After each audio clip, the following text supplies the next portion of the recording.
was a heinous and cowardly act. And given what we now know about what took place, the FBI is investigating it as an act of terrorism. Anytime bombs are used to target innocent civilians, it is an act of terror. I mean, it was horrific. The bomb just took out the legs of everybody. It was very 9/11-ish, you know. When I made the turn, I mean, it was like the first pop, boom, and then another one, boom, and then another one, boom. My immediate reaction was to seek cover. Here we are in Boston, just outside Copley Square, still dealing with the aftermath of the Boston Marathon bombings. The attacks on the people here have been felt in Boston, in this state, around the country, and the world. We have new information for you about the investigation, about the struggles still going on in the hospitals for people who are dealing with very serious injuries, and of course, the face that has captured us in the aftermath of this little boy, of little Martin, 8 years old, lost his life. We just got word from his family, a statement from Bill Richards, the father who was running the marathon. Remember, his son, his daughter, and his wife all came to see him. All were injured. His son lost his life. The statement says, "My dear son Martin has died from injuries sustained in the attack on Boston. My wife and daughter are both recovering from serious injuries. We thank our family and friends, those we know and those we have never met, for their thoughts and prayers. I ask you continue to pray for my family as we remember Martin. We also ask for your patience and for privacy as we work to simultaneously grieve and recover. Thank you." That is from the father who finished this race only to learn that he had lost what is most important to him, his son, that his daughter was hurt, and that his wife was injured too. We hear, Aaron, that she is recovering. But that really sets the mood for what's going on here. People are walking a block behind us to where the blast zone was. They're putting down flowers. They're stopping for moments of thought. They're trying to move on. Simultaneously, people are fighting for their lives in hospitals, still in very critical, serious condition, many cases. And an investigation is expanding every moment to try to figure out who did this and why, Aaron. Yes, and everyone, of course, this is Chris Cuomo in Boston and Aaron Burnett here in New York. We have extensive team coverage of the terror attack in Boston. We are bringing you everything we know on this developing story, and it still very much is that as we try to find out who was responsible and how it happened. This hour, you will hear from our chief medical correspondent, Dr. Sanjay Gupta, talking about those people fighting for their lives today. He's at Brigham Women's Hospital in Boston.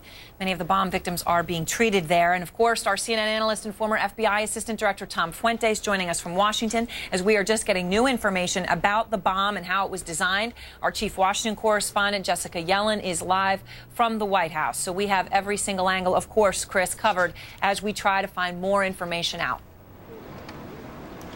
Now, Aaron, because we obviously set the scene here by remembering this little boy who lost his life, 3 lives were taken. His face kind of captures the symbolism of how harsh and painful this situation was. We're learning more about him and the family. We just heard about the reaction from his father. We go to Carol Costello's piece now, setting up exactly who this little boy was and what was lost. Martin Richard is now sadly the face of this tragedy. He was just 8 years old, a much-loved boy. This is Martin, who, according to affiliate station WHDH, ran into the street to congratulate his dad, who was just about to cross the finish line. That moment of joy and triumph turned deadly for Martin. I thought I saw a child laying to the left, and my wife didn't see that, as she later told me, and I thought perhaps it was clothing or perhaps it was someone's limb, because there was a man there missing a limb. But it was surreal. And nearly killed his mother and sister. Martin's 6-year-old sister lost her leg, and their mother suffered a severe brain injury. At their home in Dorchester, candles burn, and the word peace is scrawled on the sidewalk outside of the house. Martin's relatives are grieving online, his cousin tweeting, "I love you, Martin. You'll be in my mind forever and ever." And his aunt, "Martin, you were the sweetest, funniest boy. I'm going to miss you so much. But now you're an angel." WHDH reports Martin's mother, Denise, is out of surgery.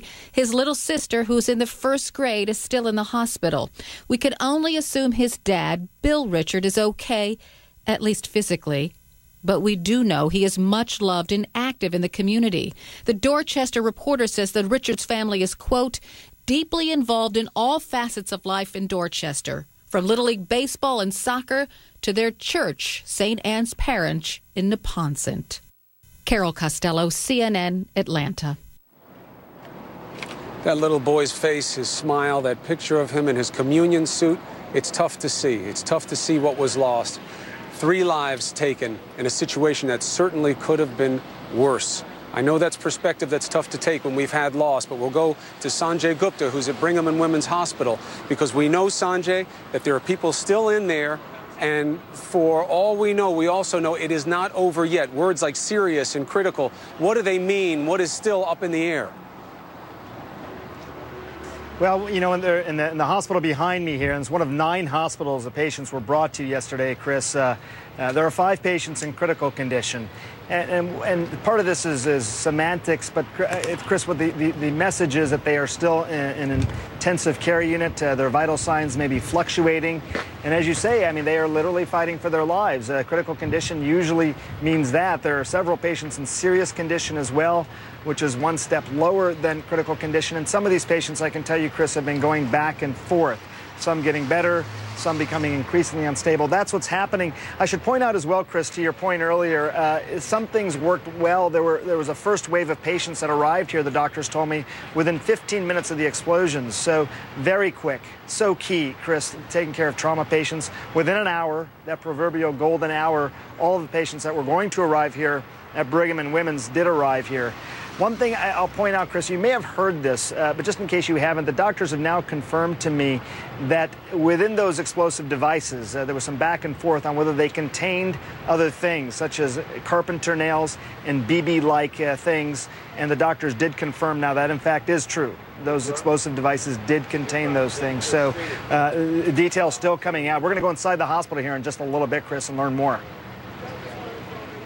Oh, that very important reporting, Sanjay. Thank you. We look forward to getting it from you, and also benefited from your perspective that, as horrible as this is, the idea that only 3 lives have been lost when over 170 were injured by such crude and powerful devices shows what an amazing response there was on the ground and at the hospitals. Sanjay will be giving us more about what he gets from his reporting, Aaron, but back to you for now. Yes, and Chris, I want to find out the latest we have on this investigation. As you all know, it has been rapidly developing, and there are still so many more questions than there are answers. Joe Johns has been covering the latest on the investigation for us, and he's in Washington. So, Joe, let me just start with the latest information that that we have. All right, a law enforcement official telling us this was. I want to just make sure I put the quotes around it where appropriate, likely but not certain that there was a timing device attached to the explosive device, not activated by a cell phone, but of course something that would indicate someone could have set this up and then left well before it would have detonated. What can you tell us about that? Right. Well, that's the sum and substance of it, Aaron, quite frankly. Likely but not certain that there was a timing device attached to the bomb, which our reporting has described as apparently encased in a pressure cooker and discarded there on the street, perhaps to look like trash. And talking to more than one law enforcement source now, what we're being told is the developing picture is one of a fancied-up pipe bomb, if you will. That it was really very weak in nature by substantive terms compared to IEDs all across the world, but placed in this location with so many people, it caused a lot of injuries. Had it been, say, PETN or some other stronger explosive, we would have seen a lot more casualties. But this is being described as a fairly primitive device with some type of a timer on it, as opposed to being triggered by a cellular phone. And that is what the authorities are working on right now. It's important to note that authorities are also telling us this information as we have it is not 100% likely, but not certain, isn't 100% for sure, Aaron. All right, thanks very much to you, Joe. When Joe says they're so, emphatic that this is not 100%, that gets back to the point that so far they still say that there was no warning, nothing that could have picked up in advance that something like this was going to happen, and that makes it even more difficult to find out who was responsible. I want to get a little bit more on this development that Joe's reporting on and how significant it is. former FBI Assistant Director Tom Fuentes, of course, our analyst here at CNN, joins us. And Tom, what is your view of the significance of this information on a timing device? What does that tell you about the sophistication of the attack? Who might have been responsible? Hi, Aaron. Well, first of all, a timing device means that really one person could have done both bombs, could have set timers to go off more or less simultaneously, and then, you know, you have a short variance of 15 or 20 seconds. So it means that it didn't require multiple people to carry out the attack, but it may have a couple of people involved in it. Secondly, if that's true that a pressure cooker was used for the explosive to be placed inside, that would actually diminish the power of the bomb. Now, it itself could become shrapnel, but usually when you take a bomb, if you contain it in something like that, it'll tend to smother it slightly and would actually reduce the power. And we've seen, I've been to bombings where there was some type of material wrapped around it that in essence became a containment in and of itself. You know, when the police bomb squad detonate a suspicious package, they're essentially using an oversized pressure cooker to do it.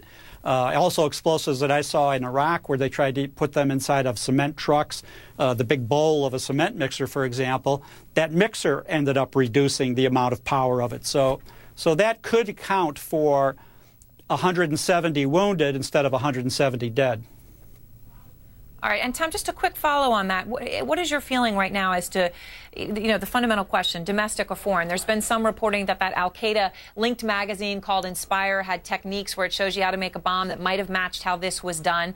There's been other reporting that would indicate anybody could have figured something out like this, given that it was relatively crudely constructed. Anything that you've heard, has anything that you've heard given you an indication of domestic versus foreign inspiration or origination? Okay, personally, from the very beginning, I tended to lean towards domestic.